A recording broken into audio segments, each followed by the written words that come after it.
तो आज बात करते हैं शब्दों की उस ताकत की जो पत्रकारिता से निकलती है।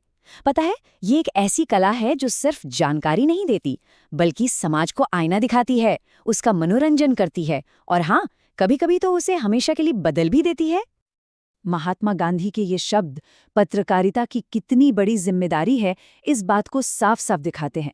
ये सिर्फ लिखना नहीं है, ये एक ऐसी शक्ति का इस्तेमाल है जो समाज को बना भी सकती है और बिगाड़ भी सकती है। तो फिर सवाल ये उठता है कि आखिर एक पत्रकार की कलम में इतनी ताकत आती कहाँ से है?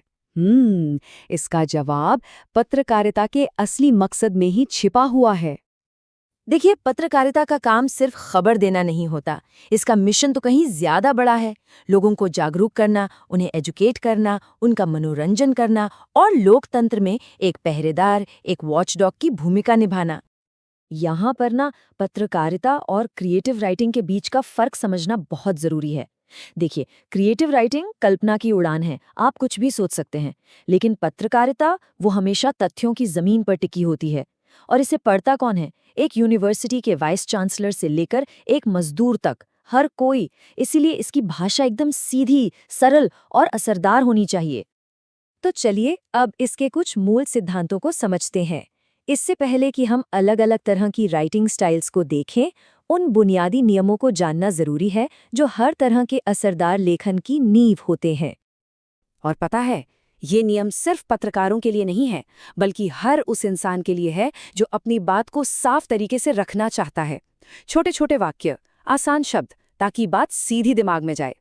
जो लिखा है उसे बार बार पढ़िए और हर फालतू शब्द को हटाने की हिम्मत रखिए, क्योंकि अच्छा लेखन हमेशा कसा हुआ होता है, एकदम टाइट। तो इन सिद्धांतों के साथ चलिए पत्रकारिता के सबसे बुनियादी रूप को देखते हैं, यानी कि न्यूज़ रिपोर्ट। ये वो स्टाइल है जो हमें हर रोज अखबारों और न्यूज़ वेबसाइट्स पर सबसे ज्यादा देखने को मिलती है। अच्छा, न्यूज़ लिखने की जो सबसे पॉपुलर स्टाइल है, उसका नाम है इन्वर्टेड पिरामिड या उल्टा पिरामिड। इसका सिद्धांत बहुत ही सिंपल है। कहानी का जो सबसे जरूरी हिस्सा है, जो क्लाइमैक्स है, उसे सबसे पहले बता दो, बस। ये जो हम कहानियां सुनते हैं ना, उससे बिल्कुल उल्टा है। जहां क्लाइमैक्स को आखिर के लिए बचाकर रखा जाता है, न्यूज़ राइटिंग में पिरामिड को पूरा पलट दिया जाता है। सबसे जरूरी जानकारी सबसे ऊपर और उसके बाद घटते हुए महत्व के हिसाब से बाकी की बातें। एक पूरी की पूरी न्यूज़ स्टोरी इन 6 बुनियादी सवालों का जवाब देने की कोशिश करती है। इन्हें पत्रकारिता में 6 ककार भी कहा जाता है। क्या हुआ, कौन शामिल था, कहाँ और कब हुआ, और फिर कैसे और क्यों हुआ। चलिए इसे एक असली उदाहरण से समझते हैं। मॉस्को में छत गिरने की ये जो खबर है, इसके पहले ही पैराग्राफ में 4 ककारों का जवाब मिल जाता है। क्या हुआ? छत गिरी, 4 लोग मरे। कौन? आम नागरिक। कहाँ? मॉस्को में। और कब? गुरुवार शाम को। अब कैसे और क्यों हुआ, जैसे कि भारी बर्फबारी की वजह से, इसका जवाब बाद के पैराग्राफ्स में दिया गया है। लेकिन रुकिए, पत्रकारिता सिर्फ सीधे सपाट तथ्यों के बारे में ही नहीं है। इसका एक क्रिएटिव पहलू भी है जिसे हम फीचर कहते हैं। और यहाँ कहानी कहने का अंदाज पूरी तरह से बदल जाता है। एक फीचर सिर्फ ये नहीं बताता कि क्या हुआ, बल्कि उस घटना के एहसास को, उसकी फीलिंग को पकड़ने की कोशिश करता है। इसका मकसद इन्फॉर्मेशन के साथ साथ एंटरटेन करना भी है। न्यूज़ रिपोर्ट से एकदम अलग। यहाँ लेखक अपनी राय, अपनी भावनाएं और अपना नजरिया खुलकर सामने रख सकता है। तो मोटा मोटा अंतर ये है, न्यूज़ का लक्ष्य है इन्फॉर्म करना, फीचर का एंटरटेन करना। न्यूज़ ऑब्जेक्टिव होती है, फीचर सब्जेक्टिव। एक इन्वर्टेड पिरामिड के स्ट्रक्चर पर चलता है तो दूसरा एक कहानी की तरह धीरे धीरे आगे बढ़ता है। और जब कठोर फैक्ट फाइंडिंग और दिलचस्प कहानी कहने की कला एक साथ मिल जाती है, तब पत्रकारिता का सबसे शक्तिशाली रूप सामने आता है, और वो है विशेष रिपोर्ट।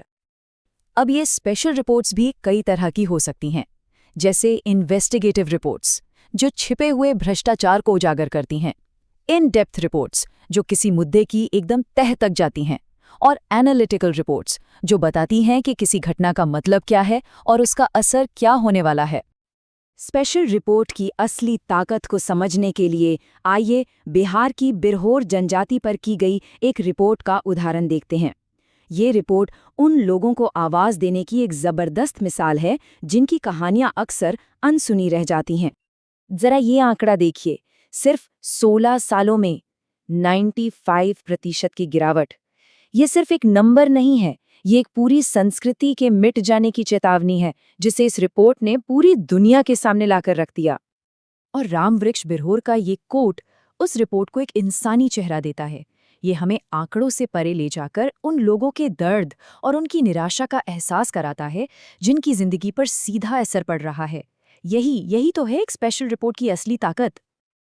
तो हमने पत्रकारिता के 3 मुख्य रूपों को समझ लिया है, न्यूज़, फीचर और स्पेशल रिपोर्ट। और हमने ये भी देखा कि कैसे हर फॉर्मेट का एक खास और बहुत ज़रूरी मकसद होता है। तो सारी बात इस एक आइडिया पर आकर टिक जाती है। न्यूज़ इन्फॉर्म करती है, फीचर एंटरटेन करता है और स्पेशल रिपोर्ट गहराई से पड़ताल करती है। एक की स्टाइल ऑब्जेक्टिव है, दूसरे की सब्जेक्टिव और तीसरे में अक्सर दोनों का मेल होता है। और हर कहानी के लिए सही फॉर्मेट चुनना, यही तो पत्रकारिता की असली कला है। और आखिर में यही सवाल सबसे ज़रूरी है, कौन सी कहानी है जो बताए जाने का इंतज़ार कर रही है और उसे कहने का सबसे असरदार तरीका क्या होगा? अगली बार जब कोई खबर पढ़ें तो ये सोचना बड़ा दिलचस्प होगा कि उसे उसी तरीके से क्यों लिखा गया, किसी और तरीके से क्यों नहीं।